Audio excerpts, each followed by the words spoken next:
abrir sus Biblias en el libro de los Hechos, en el capítulo 9, libro de los Hechos, capítulo 9. Hermanos, esta porción que vamos a estar meditando en ella esta mañana con la ayuda del Señor, es la porción que nos tocaría este próximo miércoles. Acuérdense, los miércoles estamos estudiando, estamos viendo el libro de los Hechos, los días miércoles. Y esta porción que vamos a ver esta mañana es la que nos tocaría el próximo miércoles. Pero esta semana pasada, meditando en estos versículos, sentí el poderlo compartir ahora domingo, ya que algunos de ustedes no pueden asistir el miércoles por trabajo o por algún otro motivo que, aunque quisiéramos que todos estén, si es por trabajo, pues ni modo, están perdonados, hermano, pero hay que pedirle otro trabajo quizás al Señor, hermano. Pero si es por otro motivo, pues no hay excusa, ¿verdad?, para no venir y recibir la enseñanza de los días miércoles y que estemos juntos también entre semana. Pero yo sentí poder compartir, hermanos, estos versículos esta mañana. Hemos estado el capítulo 9, que es donde estamos. Si usted mira el título de ese capítulo 9, normalmente en las Biblias es la conversión de Pablo. Y vimos estos últimos miércoles acerca de Ananías en el versículo 14 al 19, lo que Ananías hizo, cómo fue a orar por Pablo y cómo dice la Escritura aquí en el versículo 10. Si usted mira el versículo 10 de Hechos 9, dice que había entonces en Damasco un discípulo, y estuvimos hablando lo que puede pasar cuando hay un discípulo en una ciudad. Cuando hay un discípulo del Señor, cosas van a ocurrir. Dios va a usar a esas personas, a esos hombres, a esas mujeres. Pero luego, hermanos, en el versículo 20 que vamos a leer en este momento, del versículo 20 al versículo 25, nos sigue hablando aquí el pasaje de Saulo de Tarso, ¿verdad?, que se había convertido unos días antes. Él había llegado a Damasco, a esta ciudad, para perseguir a los hermanos, para meterlos presos, para matarlos si era posible. Él había llegado a Damasco, pero camino a Damasco, el Señor Jesús se le apareció a Saulo de Tarso en el camino, ¿verdad? Y Saulo tuvo una visión preciosa del Salvador, de nuestro Señor Jesucristo. Y él se convirtió, nació de nuevo, vino a ser otra persona, una persona distinta. Y entonces, después de haber recobrado la vista por la oración de Ananías y haber sido bautizado, dice el versículo 19 que Saulo estuvo algunos días con los discípulos que estaban ahí en Damasco. Si usted mira el versículo 19, Pablo está ahora en Damasco con los discípulos, ya no los está persiguiendo, pero ahora está con ellos. Ahora mire lo que ocurre con Saulo en Damasco. Versículo 20 en adelante vamos a leer. Dice, enseguida, o sea, Saulo, dice, enseguida predicaba a Cristo en las sinagogas, diciendo que este era el Hijo de Dios. Y todos los que le oían estaban, dice, ¿cómo estaban, hermanos? Atónitos. Dice, y decían, ¿no es este el que asolaba en Jerusalén a los que invocaban este nombre? Y a eso vino acá, para llevarnos presos ante los principales sacerdotes. Pero dice, Saulo mucho más se esforzaba y confundía a los judíos que moraban en Damasco, demostrando que Jesús era el Cristo. Dice, pasados muchos días, los judíos resolvieron en consejo matarle. Los judíos se llenaron de odio Después de que Saulo era su paladín, ¿verdad? Era su líder, era el que abanderaba la causa de los judíos. Ahora ellos se han vuelto contra Saulo y determinan en consejo, dice, matarle. Pero sus acechanzas, dice, llegaron a conocimiento de Saulo, llegaron a los oídos de Saulo. Y ellos, dice, los judíos, guardaban las puertas de día y de noche para matarle. Ellos estaban buscando la oportunidad para agarrar a Saulo y matarlo. Entonces, dice, los discípulos, tomándole de noche, le bajaron por el muro, descolgándole en una canasta.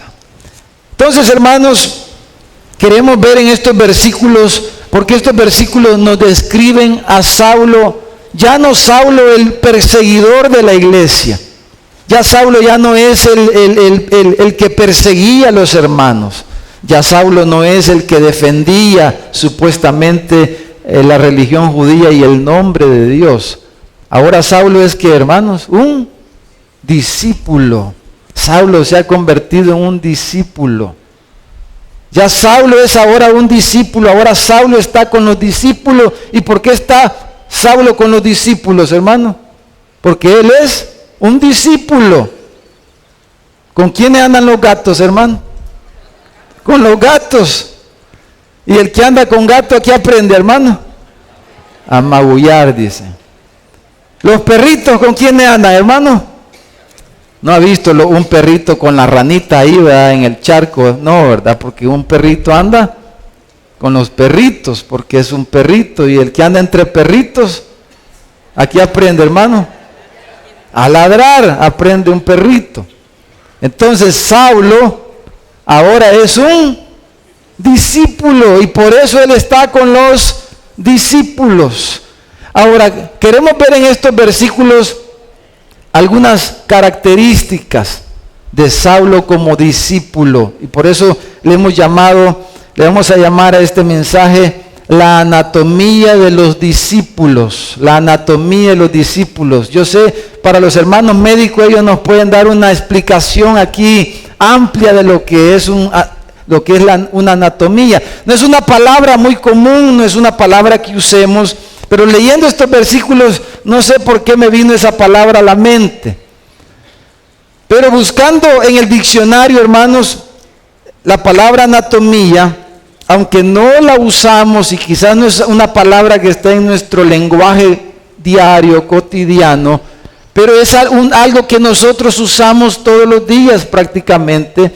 Es algo que nosotros hacemos en nuestra mente todos los días. Le voy a dar unas definiciones. Anatomía, dice, estudia la estructura, la forma y relaciones de las diferentes partes del cuerpo de los seres vivos. O sea, la anatomía tiene que ver con las partes de un ser vivo. Otra definición dice, forma. Anatomía es la forma o aspecto exterior del cuerpo de un ser vivo. Es la forma, el aspecto, dice, exterior. Y otra definición que no tiene que ver con los seres vivos, dice que la anatomía es el análisis o el estudio de las diferentes partes que conforman un asunto o problema. O sea, cuando decimos anatomía tiene que ver con las partes de algo, con las características de algo. Entonces, hermanos, por ejemplo, y nosotros usamos esta idea en nuestra mente continuamente. Por ejemplo, si yo les digo, piensen en una jirafa. ¿Cuántos pensaron ya en una jirafa? ¿Qué les vino a la mente cuando piensan en una jirafa? ¿Ah? Un cuello largo. ¿Qué más les vino a la mente? Las patas largas, unas patotas así largas, ¿verdad? Secas así, ¿verdad? Y un cuello bien alto y erguido. Y cuando ustedes pensaron en la jirafa, pensaron en un animalito pequeñito así. No, ¿verdad? En un animal como grande. Entonces, cuando les dije piensen en una jirafa, ¿qué hicieron ustedes en su mente? Hicieron una anatomía. Ustedes pensaron en las partes de la jirafa, pensaron en las características y dividieron ese animal en sus diferentes partes e hicieron una anatomía. Hicimos una anatomía y eso lo hacemos prácticamente todos los días. Cuando pensamos en una persona, pensamos en cómo es exteriormente esa persona. Si yo le digo, ¿se acuerdan de Julio? O no sé cuántos conocen a Julio, pero si usted conoce a Julio, piensa en Julio. Y entonces usted va, Julio, y va a pensar aquí a Julio Julio, y ya usted piensa en la protuberancia, dice la hermana, no, en la forma, ¿verdad? Usted piensa si Julio es alto, ¿cómo es Julio? ¿Cómo son sus partes? ¿Cómo es su anatomía? Y la anatomía nos ayuda a identificar con qué cosa estamos tratando, con qué ser vivo estamos tratando. ¿Me doy a entender, hermano? ¿Están conmigo, verdad, hermano? Entonces, vamos a hacer en estos versículos una anatomía ¿de quién? De un discípulo, usando la vida de Saulo. Vamos a hacer una anatomía de un discípulo. Vamos a convertirnos en laboratoristas o en médicos esta mañana. Ahora, cuando estábamos en la escuela, hermanos, si ustedes se recuerdan, normalmente para hacer una anatomía, un estudio de anatomía, lo que se hace a través de se llama disección. Otro término, pero usted lo hace. ¿Cuántos cocinan aquí, hermano? ¿Cuántos han diseccionado un pollo, hermano? ¿Verdad? Usted ha diseccionado un pollo, ¿verdad? Usted agarra el pollo, vaya al jardín o ahí a la granjita que tiene y usted agarra el pollo y le retuerce el buche, decimos nosotros, le retuerce, y entonces usted agarra el pollo y hace una disección del pollo. Usted lo abre y lo corta y lo separa en partes, y dice, y cuando va allá al pollo campero, usted dice, yo quiero la pechuga, o sea, es una parte del pollo, pero para que esas partes estén separadas, quiero el ala, dice usted, quiero el chunchucuyo, me gusta chupar el chunchucuyo, dice alguno. A mí no me gustan los chunchucuyos, pero algunos sí, ¿verdad? Y entonces viene y usted agarra esa parte del pollo, usted dice, yo quiero esa parte del pollo, pero para tener esas partes así, ahí el cocinero tuvo que hacer una disección del pollo, o sea, para abrirlo y separarlo en partes. Pues eso vamos a hacer esta mañana. Vamos a agarrar a Saulo en estos versículos y vamos a separarlo en partes para poder ver cómo es la anatomía de un discípulo, cómo es su forma, cómo es cuáles son las características, cómo se ve un discípulo, cuáles son las partes de un discípulo, cuál es el aspecto de un discípulo. Y entonces, hermanos, vamos a cortar al discípulo Saulo en 4 partes esta mañana. ¿Cuántas partes, hermano? 4 partes. Pero lo que queremos hacer al separar al discípulo Saulo en 4 partes es que nosotros nos comparemos con el discípulo Saulo y veamos cómo estamos. Y al final va a hacer usted una disección de usted mismo. ¿Qué le parece? Amén, hermano. ¿Cuántos están dispuestos, hermano? Vamos a hacer una disección. Usted va a partirse, vamos a hacer de caso que nos vamos a abrir y nos vamos a ver si nosotros qué tanto nos parecemos a un discípulo o si hay algo ahí que necesitamos considerar. ¿Estamos, hermano?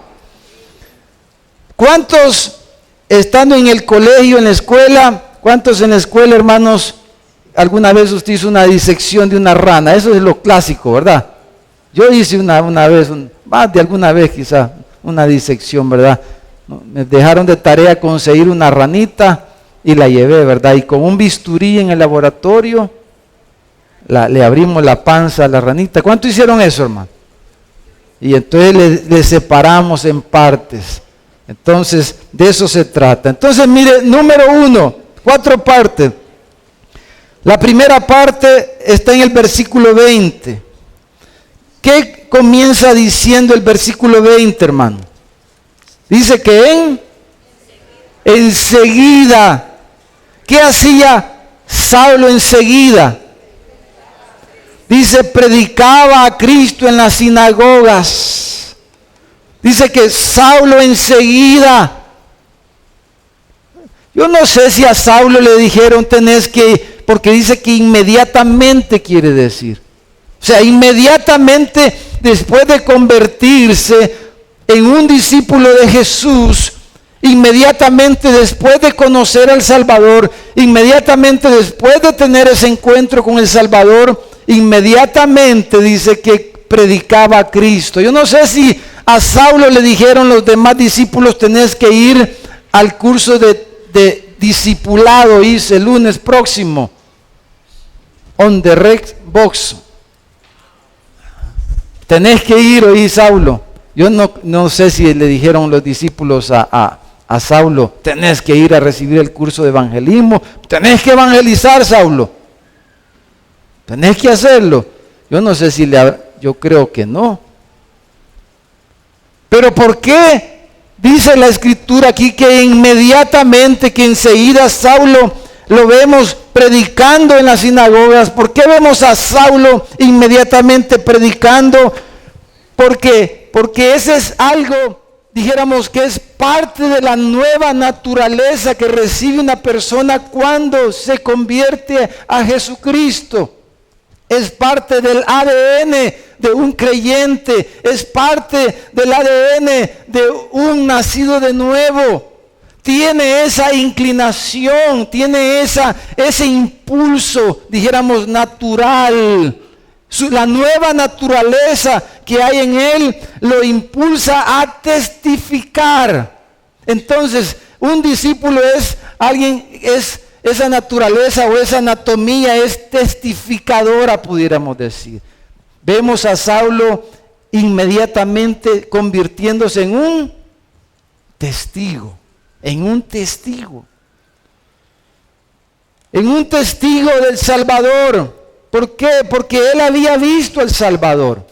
Él se había encontrado con el Salvador camino a Damasco. Él había tenido una visión del Salvador. Él lo había visto. Y entonces el impulso inmediato que hay en su corazón, en su vida, es a dar testimonio del Salvador, a anunciar al Salvador, a predicar acerca del Salvador.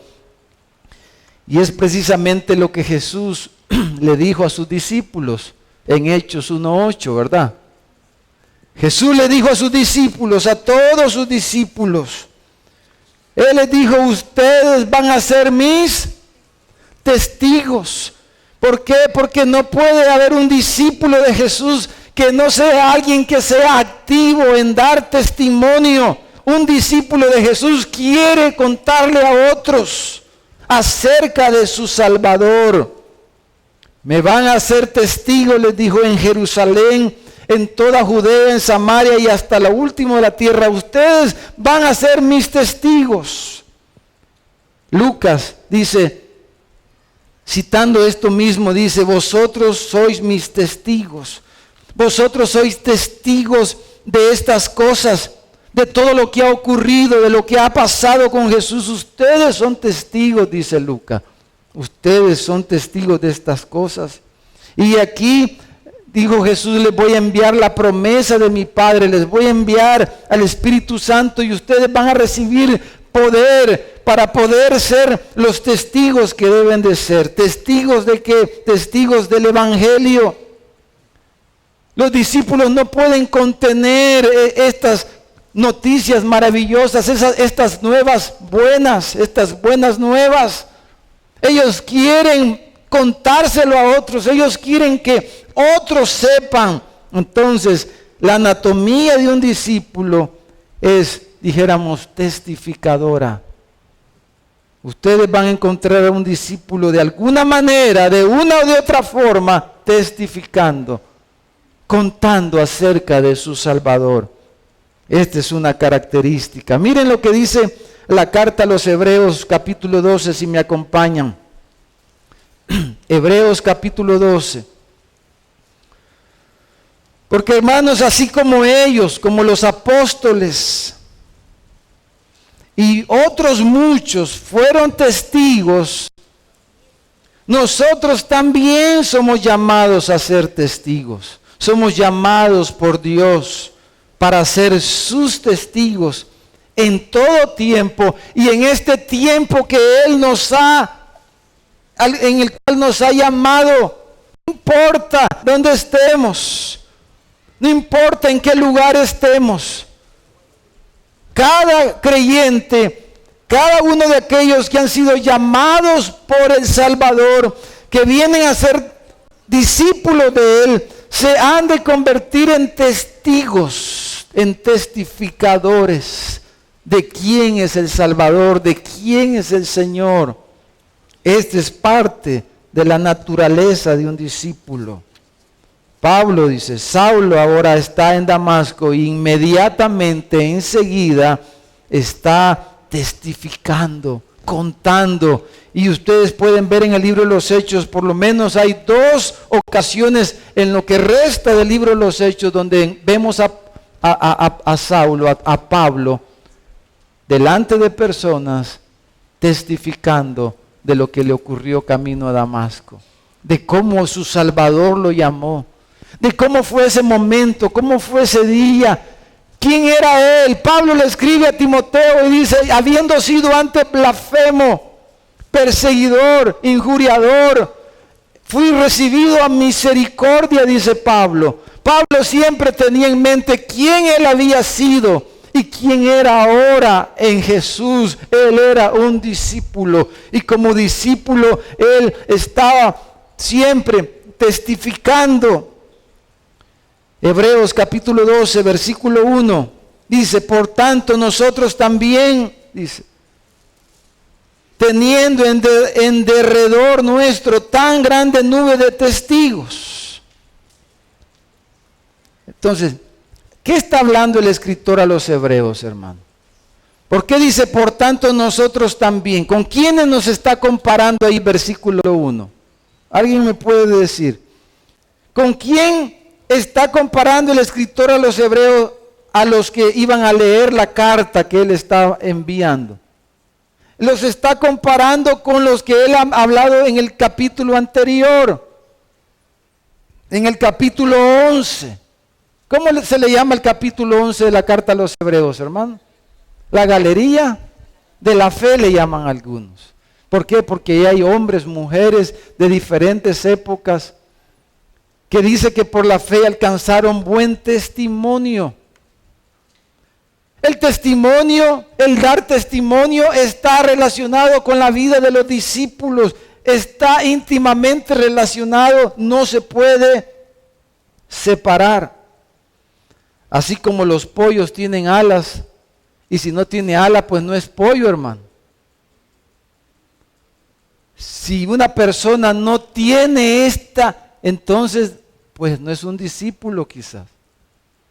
Pero los discípulos tienen esta anatomía, esta es una de sus características. Y dice, el escritor dice, también nosotros, comparado con quienes, con todos los que habló en el capítulo 11, algunos dicen los testigos del cielo, pues el pasaje no está hablando si vamos a ser exacto en el contexto del versículo 1, está hablando el escritor de los que él mencionó en el capítulo 11. Así como ellos, los del capítulo 11, que fueron testigos y que dieron testimonio y que alcanzaron buen testimonio, así también nosotros, dice. Así de la misma manera, y teniendo en derredor nuestro tan gran nube de testigos, o sea, tantos hombres y mujeres como los del capítulo 11, que lo hicieron, que dieron testimonio de su fe. Moisés dejó Egipto, Sara dio testimonio de su fe, Abraham, ¿cómo se llama el hijo de Adán? Abel, y cada uno de ellos que dieron testimonio de su fe, que alcanzaron buen testimonio, o sea, que se vio que en verdad habían conocido al Señor, dice, así como ellos. nosotros también, dice, nosotros también seamos testigos, demos testimonio, alcancemos un buen testimonio. Pero da algunos consejos en la segunda parte del versículo 1, dice, despojémonos de todo peso. Si hay algo, amados hermanos y hermanas, esta mañana que nos está impidiendo ser lo que debemos ser, dice, despojémonos de eso. Si hay algún pecado, si el pecado que mora en nosotros nos acosa y nos asedia al punto que nos impide, si nuestra timidez quizás, si nuestra pena, si nuestra vergüenza, lo que sea que nos impida ser lo que debemos ser, dice, despojémonos de eso, dice. Despojémonos de todo peso, despojémonos del pecado que nos asedia y corramos, dice, con paciencia la carrera que tenemos por delante. Antes de pasar a lo segundo, quizás para tratar esta objeción que alguien pudiera poner y decir, es que Saulo era un apóstol, hermano, pero yo, hermano, solo le voy a recordar de una mujer, una samaritana. ¿Se recuerda? En Juan capítulo 4, puede leerlo usted. Juan capítulo 4, Jesús va de camino y Jesús tenía una cita al mediodía en el pozo de Jacob. Ahí venían los samaritanos, ahí venía la gente a sacar agua. Y ese día viene esta mujer, una samaritana, que era de las más pecadoras de ahí de Samaria quizás. Había tenido 5 maridos, la samaritana. Tenía su ficha, ¿verdad, hermano? Tenía su récord, tenía su historia la mujer esta. 5 maridos había tenido. Y Jesús le dice, ¿sabes qué? ¿Y con el que estás ahora? ¿Qué le dijo? No es tu marido, o sea, ni te has casado. Era el marido de otro, de seguro, pues. Obviamente no se había casado con él. Y si le dice, no es tu marido, es porque era el marido de otra. ¿Verdad? La samaritana, esa era más pecadora que muchos de nosotros. Más pecadora que usted. La samaritana no era Saulo, ni era Pablo. Y entonces dice la Escritura que Jesús le comparte, ella se encuentra ahí con el Señor, ella lo reconoce como el Mesías, como el Salvador. Y entonces dice el versículo 28 del capítulo 4, que entonces dice la mujer, dejó su cántaro. Ella había llegado ahí a sacar agua, eso la había llevado ahí al pozo. Su cántaro era lo más importante en ese momento, pero ella lo deja ahí. Dice, y va a la ciudad y le habla a los hombres, ni siquiera a las mujeres, le habla a los hombres que ya se la podían de seguro. ¿Qué testimonio tenía esa mujer con los hombres de esa ciudad de Samaria? ¿Qué testimonio, qué autoridad, qué palabra podía tener esa mujer con los hombres de esa ciudad para que le escucharan? Pero ella pierde todo, toda pena, toda vergüenza, toda inhibición. Y le habla a los hombres y le testifica a la ciudad entera. Y dice el versículo 30, que entonces salieron de la ciudad y vinieron a él para ver lo que esta mujer decía. Y el versículo 39 dice que muchos de los samaritanos de aquella ciudad creyeron en él por la palabra de la mujer, que daba testimonio diciendo, me dijo todo lo que he hecho. Él es el Mesías, Él es el Salvador. Y por la palabra de ella muchos creyeron en la ciudad, porque esto es parte de la naturaleza de un discípulo de Jesús. Es parte de su anatomía, es parte de Él. Así se ve un discípulo testificando. Número 2. Si volvemos ahí a Hechos capítulo 9, número 2. Hechos capítulo 9, versículo, dice 21. Dice, todos los que le oían estaban como, hermanos, atónitos, dice. Los que miraban a Saulo estaban atónitos. ¿Qué quiere decir atónito? Estaban sorprendidos, estaban maravillados de lo que Dios había hecho en la vida de él. O sea, el cambio en la vida de Saulo de Tarso era notorio, la transformación que él había sufrido era notoria. Pero hoy día, hermanos, muchas conversiones que se dicen conversiones de personas, quedan muchas dudas si se han convertido o no. Quizás les ha gustado la iglesia. Quizás han simpatizado con la iglesia. Quizás se han sentido bien en la iglesia. Quizás el Señor les hizo algún milagro y se sienten agradecidos de alguna manera por lo que Dios hizo o ha hecho.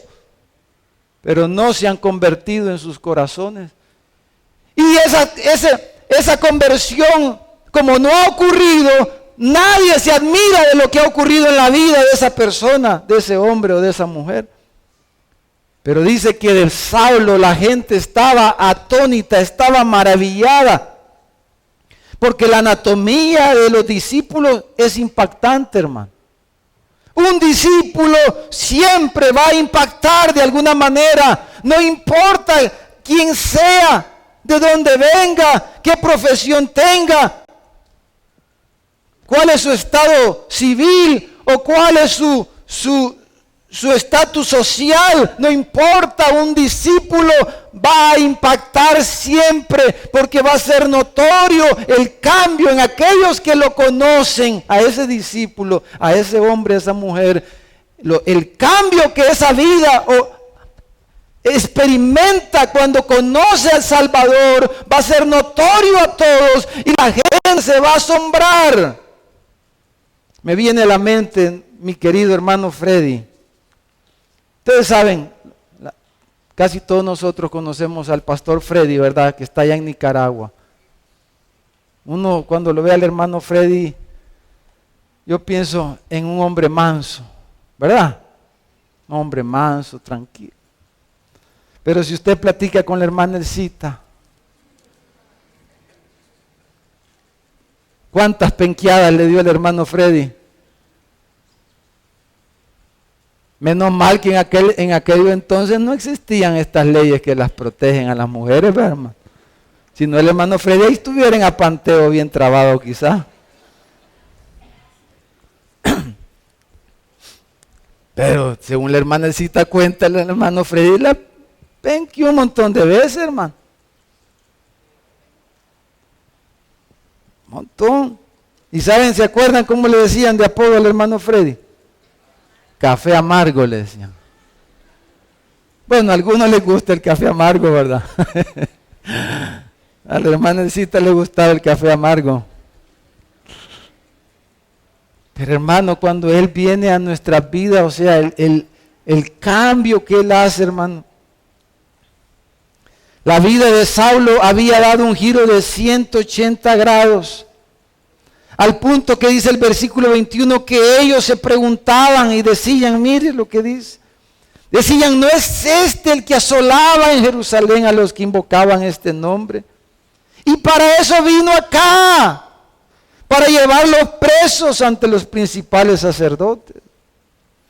¿Cómo es que ahora está con aquellos que perseguía? No entendemos ese cambio de conducta. Estaban atónitos. ¿Cómo es posible? No entendemos. Estaban maravillados porque cada discípulo experimenta este cambio radical. Aquellos que nos conocen han de percibir el cambio notable, radical en la vida de aquellos que se encuentran con el Salvador. Y por eso, si hablamos de la del aspecto de un discípulo, de la anatomía de un discípulo, vamos a decir que impacta. Del mismo Jesús decía la gente, ¿de dónde saca la sabiduría? ¿Qué no es este el hijo del carpintero? ¿No se llama su madre María y su hermano Jacobo, José, Simón y Judas? ¿De dónde saca este Jesús si ni a la escuela fue? Y el libro de los Hechos, capítulo 2, dice de los apóstoles y de los discípulos. Dice, y estos que no son galileos, que no son de allá de Galilea, si ahí ni escuela pública había en Galilea. ¿Y cómo es que los oímos hablar en otras lenguas? ¿Dónde aprendieron otros lenguajes? Si estos nunca han viajado. ¿Cómo? Porque la vida de un discípulo siempre ha de impactar.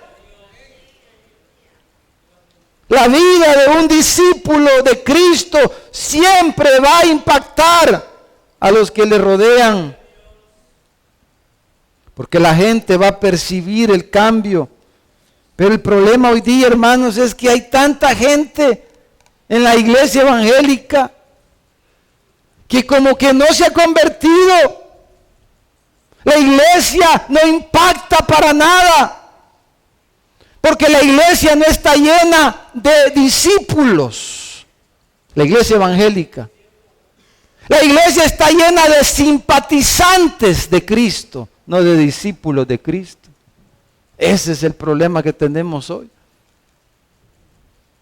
Y gloria a Dios por los que simpatizan. Gloria a Dios por eso.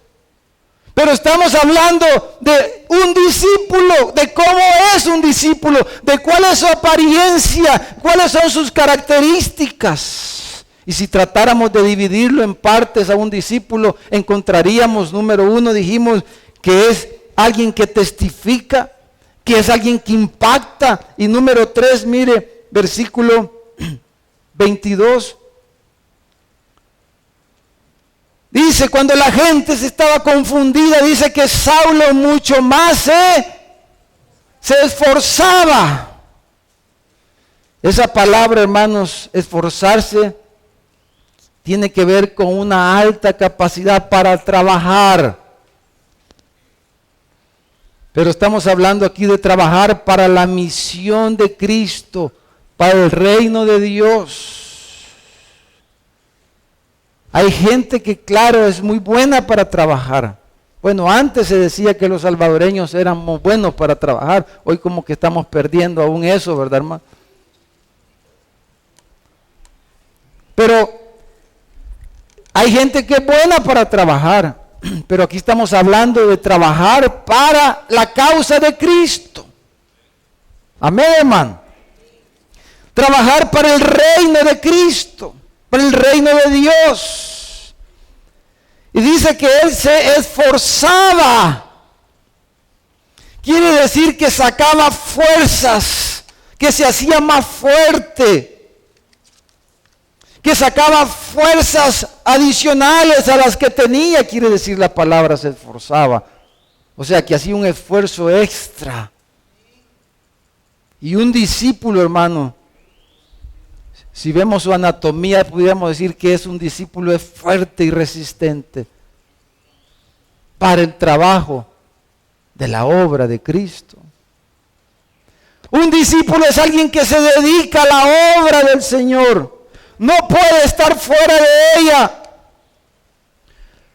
Un discípulo siempre está buscando oportunidades para extender el reino de Cristo, para dar testimonio del Salvador, para participar, para hacer la obra. Siempre requerirá, hermanos, estas cosas, un esfuerzo adicional de nuestra parte. Hacer la obra de Dios requiere esforzarse. ¿Qué requiere hacer la obra de Dios, hermano? Esforzarse. Por favor, hágame un favor, un gran favor. Dígale al que está a la par suya, tenés que esforzarte.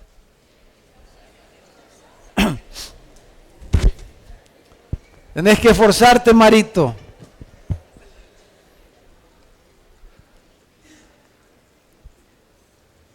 Un discípulo es alguien esforzado Amén, hermano. ¿Cómo es un discípulo, hermano? Alguien esforzado. Es alguien esforzado. Necesitamos hacer un esfuerzo adicional al trabajo que hacemos para sostener a nuestras familias, para atender nuestros negocios, para atender nuestros empleos. Pero un discípulo se esfuerza, es esforzado. El discípulo se distinguirá en sacar fuerzas, suficientes fuerzas adicionales para servir a su Señor. Quizás después de la jornada de trabajo normal. Un discípulo no tiene un trabajo de 8 horas. Un discípulo trabaja como los cajeros automáticos. Claro, tenemos que dormir y descansar, pero un discípulo está ahí dispuesto. Un discípulo sacará fuerzas si el Señor lo requiere, si el Señor lo llama. El discípulo va a sacar fuerzas. No va a decir, puede ser que esté cansado porque somos humanos y nos cansamos. Y claro, yo no estoy diciendo de ser desconsiderados los unos con los otros, que la iglesia, que los pastores, los líderes debemos de ser desconsiderados con los demás y no pensar en las necesidades físicas que tenemos. Yo no estoy hablando de eso. Estoy diciendo que un discípulo, como dice el texto, dice, Pablo mucho más se esforzaba. ¿Qué quiere decir eso? Quizás quedaba más tarde en la noche explicándole a la gente lo que le había pasado. Porque la gente no entendía y le decía, Pablo, ¿qué te ha pasado? ¿Cómo es que ha ocurrido ese cambio en ti? Si él era alguien conocido y la gente no entendía, pero él más se esforzaba. Porque él quería que la gente entendiera lo que le había ocurrido. Él quería comunicar, él quería hacer lo que el Señor le había mandado hacer. Nuevas fuerzas, como dice Isaías 40. Isaías 40, 29 dice que él, da esfuerzo al cansado y multiplica las fuerzas al que no tiene ningunas. Los muchachos se fatigan y se cansan, los jóvenes flaquean y caen. Está hablando de la juventud espiritual. Pero los que esperan en Jehová tendrán nuevas fuerzas, levantarán alas como las águilas, correrán y no se cansarán, caminarán y no se fatigarán para hacer lo que el Señor nos manda hacer, hermanos. Dios nos dará siempre nuevas fuerzas para hacer su obra. El discípulo nunca dice no tengo tiempo, él saca tiempo. El discípulo saca tiempo. El discípulo saca tiempo para la obra del Señor. Siempre estará involucrado un discípulo. Siempre un discípulo estará ahí de alguna manera involucrado en el ministerio porque es un discípulo de Cristo. Porque tiene las fuerzas de su Señor para hacer y hasta se vuelve algo admirable. Ahí se cumple, hermano. Aquí es donde con esto tiene que ver lo que dice Pablo en ese capítulo 4, la carta a los Filipenses, versículo 13, si usted lo puede leer. Filipenses 4:13, esas palabras tan conocidas. Todo lo puedo en Cristo que me fortalece. Un discípulo puede decir eso. Un discípulo puede decir, el Señor me dará nuevas fuerzas. Todo lo puedo. Él me va a dar fuerza en mi debilidad. Cuando hago la obra de Dios, Él me dará las fuerzas para llevarla a cabo. Y si hay algún obstáculo, todo lo voy a poder. Él me va a dar las fuerzas, el ánimo para hacerlo. Eso quiere decir. Como le dijo el Señor a Pablo, bástate mi gracia, le dijo. Mi poder se perfecciona en la debilidad. Por eso dijo, yo de buena gana me voy a gloriar en mi debilidad, porque cuando soy débil, soy fuerte. Se esforzaba, dice, y él más se esforzaba, sacaba fuerza, sacaba tiempo, sacaba energía para hacer lo que el Señor le había mandado hacer. Él sacaba fuerzas. Decía él, para que el poder de Cristo repose en mí. Por lo cual, por amor a Cristo, me gozo, decía Pablo, en las debilidades, en afrentas, en necesidades, en persecuciones, en angustia. A veces, hermanos, uno se desanima y nos pasa a todos cuando uno ve a veces la ingratitud de las personas. Cuando ve que las personas no agradecen, uno se desanima. Uno dice, ¿valdrá la pena estar haciendo esto, estar sirviendo a los hermanos o estar buscando a la gente? ¿Cómo me trataron? Ni me agradecieron. Pero un discípulo, ¿qué va a hacer en esas circunstancias? Saca fuerzas. Saca fuerzas. Y es algo, porque es Dios. Porque es el Señor en nosotros dándonos fuerzas. Y entonces sacamos fuerzas. Y dice, se esforzaba. Lo querían matar, no le entendían, pero él se esforzaba y sacaba más fuerzas y más fuerzas para hacer lo que el Señor le había mandado hacer. Hermano, ¿y usted por qué no se congrega los miércoles? Ay, hermano, es que viera qué cansado salgo del trabajo. Bueno, hermano, vamos a seguir orando, ¿verdad, hermano? ¿Cuántos van a orar, hermano? Si viene el miércoles, usted puede orar por eso. Si no, bueno, ore de todas maneras para que el Señor nos dé fuerza. Hermano, ¿y usted qué ministerio está, hermano? Yo el ministerio de mi casa, dice. Bien bonito se oye, ¿verdad? Porque hemos aprendido. Es que nosotros somos astutos, hermano. Es que, hermano, el primer ministerio es el hogar. Sí, es cierto. Pero hasta los inconversos tienen ese ministerio. Mi primer ministerio es mi matrimonio, hermano. Sí, pero hasta los inconversos tienen ese ministerio. Pero los creyentes, ¿qué hacemos, hermanos? Los discípulos, ¿sacamos? No los oigo, hermano. ¿Sacamos? Fuerza. ¿Sacamos? Fuerza. Gloria a Dios, hermano. ¿Cuántos quieren sacar fuerza, hermano?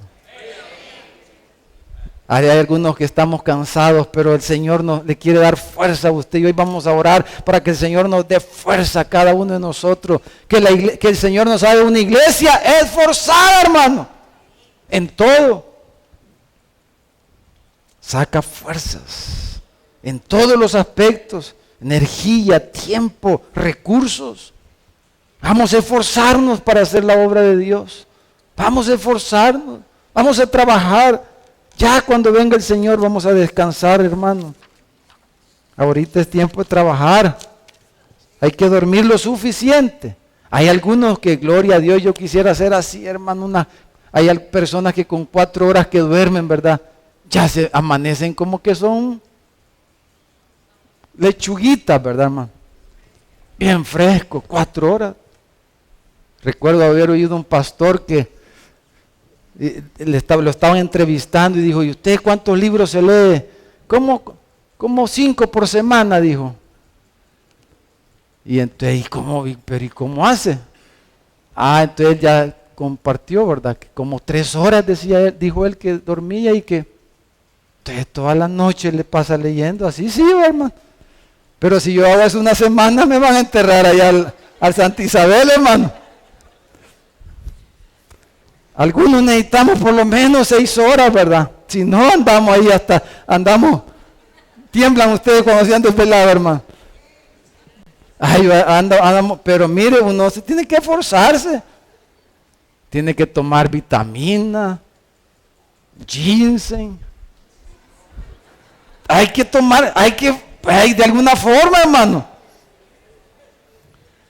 Pero no, pues, solo morirnos nos falta. No, hermano, no se vale ahorita, hermano. El cielo es nuestro lugar de reposo eterno, hermano. Pero ahorita, ¿qué vamos a hacer, hermano? Vamos a trabajar para la gloria de Dios, hermano. Y lo maravilloso de esto es que el Señor nos va a pagar, fíjese, por ese trabajo. Nos va a pagar. Pero lo último, hermano. Mire el versículo, dice, versículo 24. El 23 dice que los judíos querían matarlo. Y el 24 dice que las acechanzas de ellos llegaron a conocimiento de Pablo. Ay, hermano, se le puso la carne como gallina a Saulo porque oyó que lo querían matar, hermano. ¿Qué hiciera usted, hermano? En serio, si le dijeran, si volvés a ir a esa iglesia, te vamos a matar, ¿qué haría usted? No vengo, dice, y resuelvo el problema. Si te vuelvo a ver predicando, te voy a desheredar, le dice. Y su papá tiene buena lana, hermano. Muchos musulmanes les pasa eso, literalmente. Cuando se convierten a Cristo, los desheredan, los echan de sus casas. Pero ¿qué hacen ellos? Ni modo, dice. Porque la última parte, hermano, es que si usted ve la anatomía, si hace una disección de un discípulo y lo ve, hermano, lo último es que miren, un discípulo está hecho, hermano, sabe que está hecho para el peligro, hermano. Un discípulo. Dice que llegaron a oídos de Saulo. Y Saulo no fue donde los judíos a decir, no, si yo de mentirita iba a la iglesia. No, si ya no voy a predicar. No. Sino en una canasta, imagínense quién era Saulo, hermano. Y en una canasta, imagínense solo subirse en la canasta, una gran vergüenza, ¿verdad? Es como un hermano una vez que de una familia bien, de las familias ricas de aquí, ¿verdad? Que se convirtió, pero quedaron pobres. Y un día testificando dijo él que la primera vez que se subió en bus. Claro, nosotros no entendemos eso, ¿verdad? Porque en bus crecimos, ¿verdad, hermano? En chuzón decimos. Pero este hermano decía, yo la primera vez que me iba a subir en la 51, dijo, cuando estaba en la parada, dice que le hacía así a ver quién lo iba a ver, porque le daba pena. Y cuando se subió, sin más se cae y se iba agarrando, y cuando el bus arrancó, sin más se cae, porque nunca se había subido a un bus. No sabía lo que era eso, ¿verdad? Entonces, pero un discípulo, hermano, viene el peligro y lo suben en la canasta a Saulo, y él se subió, hermano. La canasta, el gran Saulo, el hombre ese ahí escondido en la canasta, y lo bajaron los discípulos de noche. Pero si usted lee el Nuevo Testamento, hermano, no tenemos ya tiempo, pero usted puede leer cuántas veces persiguieron a Pablo. Miren, Hechos 23 dice que en otra ocasión los judíos tramaron un complot y se juramentaron bajo maldición. Versículo 12, diciendo que no comerían ni beberían hasta que hubiesen dado muerte a Pablo. Hermano, es que los discípulos, hermano, los discípulos no le vamos a caer bien a toda la gente, hermano. Los políticos le pueden caer bien a toda la gente, pero un discípulo, hermano, un discípulo no le puede caer bien a toda la gente. Un discípulo le van a caer pedradas, le van a decir quizás cosas, pero eso lo va a detener a un discípulo. No, esa es parte de la vida de un discípulo. El peligro, las acechanzas, las contradicciones. La gente va a hablar de los discípulos. Porque un discípulo obviamente no pasa desapercibido, pero mire, dice 2 Timoteo 3:12. Dice que todos los que quieren vivir piadosamente en Cristo Jesús, dice, padecerán persecución. Todos, dice, los que quieren vivir para Cristo, los van a perseguir. Cada uno de nosotros pudiéramos dar testimonio, hermano. Yo recuerdo cuando me convertí, estaba en tercer año en la universidad. Yo era mal hablado, cosa seria, y cuando me convertí, bueno, una de las cosas que el Señor me quitó inmediatamente fueron las malas palabras y el andar hablando con doble sentido y todo eso. Entonces mis amigos, recién me había convertido, un día, yo sentía hasta miedo en ese momento, sinceramente les digo. Me llevaron a un aula, creo que era el tercer piso del edificio ahí en la universidad, y me llevaron varios de ellos. Queremos hablar con vos, me dijeron, y me llevaron a un aula sola ahí. Y yo por un rato sentí temor, y me hicieron así una rueda, y me dijeron, ¿qué te pasa? Me dijeron, ¿qué te está pasando? Ya las hipotas ya no te las cuentías, que sos maricón, me dijeron. Y yo ahí, ¿y por qué ya no decís malas palabras? Ya no decís esto. Así. Y así nos pasa todo. Imagínese si usted está en una empresa corrupta y usted ya no roba. Y todos roban ahí. Lo van a querer sacar, si no lo pueden matar, lo van a sacar. Porque usted es una piedra ahí. Es como cuando en la noche anda usted y de repente encienden la luz y los ojos se le choquean así, ¿verdad?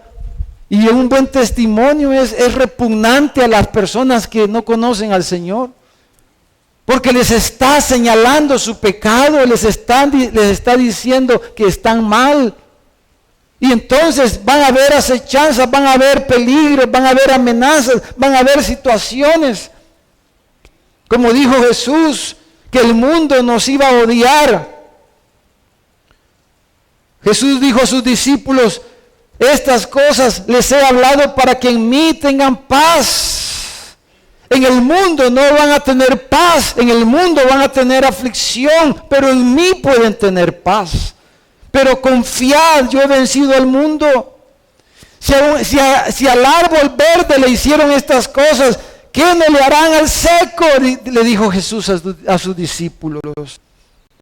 El pueblo de Dios en Egipto fue perseguido. Isaac, el hijo de la promesa, fue perseguido por Ismael.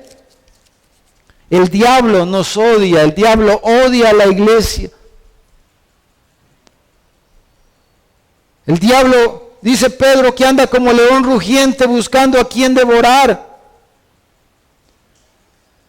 El diablo está buscando las maneras para desanimarnos, para desalentarnos, para que no hagamos el trabajo, para intimidarnos, para abochornarnos, para avergonzarnos o para intimidarnos. De alguna manera Él quiere que usted esté paralizado.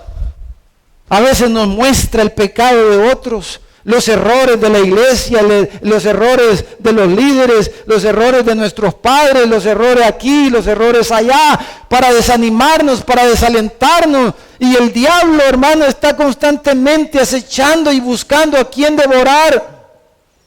Pero Pedro dice, resistan firmes en la fe, sabiendo que los mismos padecimientos se van cumpliendo en vuestros hermanos en todo el mundo.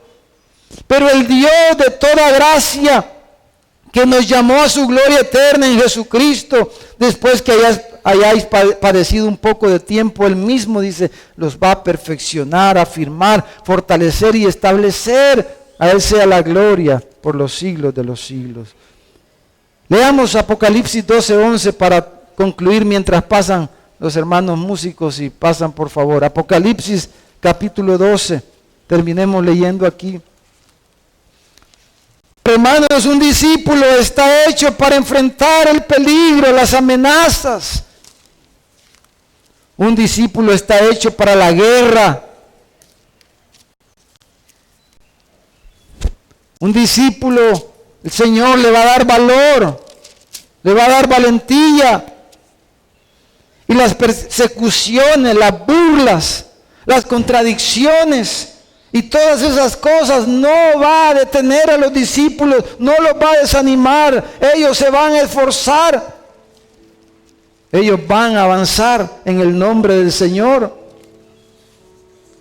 Ellos van a seguir. Aunque el mundo nos rechace, aunque el mundo nos odie.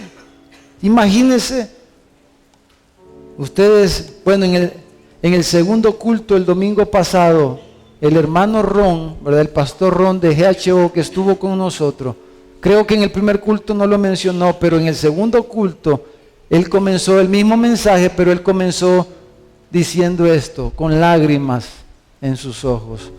Él nos habló de esto, de la noticia que salió ayer o antier, ¿verdad? Que la Corte Suprema de los Estados Unidos dijo que el matrimonio homosexual era algo de acuerdo a la Constitución y la ley tiene que reconocer como algo normal el matrimonio gay. Y él dijo, llorando, dijo, yo quiero pedirles que oren por nuestro país, porque esta semana, dijo, se va a decidir esto. Y lo que él dijo que se temía fue lo que ocurrió. Y él lo dijo llorando. Imagínense las cosas que van a venir después con esa ley. Van a querer forzar a las iglesias a que casen. Van a querer forzar a los pastores. De hecho, según sé, ya han habido casos de pastores que han ido presos o han sido acusados por no querer casar parejas homosexuales. En el mundo tendréis aflicción, pero no temáis, porque yo he vencido al mundo. No teman. Más grande es vuestro galardón en el cielo. Más grande es nuestro galardón. Pero mientras Él nos dé fuerza, nos dé vida, nos dé aire, nos dé salud, hagamos la obra del Señor, hagamos el trabajo del Señor, porque somos sus discípulos, somos su pueblo. Aunque el diablo nos odie, aunque el diablo quiera desanimarnos, quiera desalentarnos, dice el capítulo 12, versículo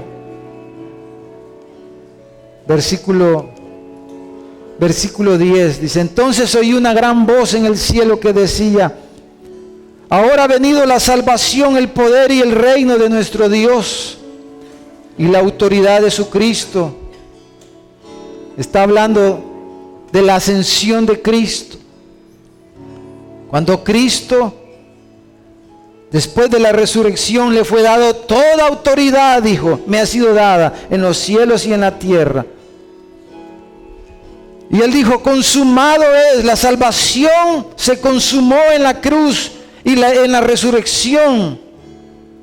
De ese momento está hablando aquí el libro de Apocalipsis. Y dice, porque ha sido lanzado fuera el acusador de nuestros hermanos, el que los acusaba delante de nuestro Dios día y noche. Y ellos, dice, versículo 11, nuestros hermanos, los discípulos, ellos le han vencido por medio de la sangre del Cordero y de la palabra del testimonio de ellos, y menospreciaron sus vidas hasta la muerte. Por lo cual, dice, alegraos, cielos, y los que moráis en ellos. Alegrémonos, dice. Ay de los moradores de la tierra y del mar, porque el diablo ha descendido a vosotros con gran ira, sabiendo que tiene poco tiempo. Y bueno, habla ahí de la persecución del diablo a la mujer, simbólicamente la iglesia. El diablo anda como león rugiente buscando a quien devorar. Pero Él ha vencido, hermano. Él ha vencido.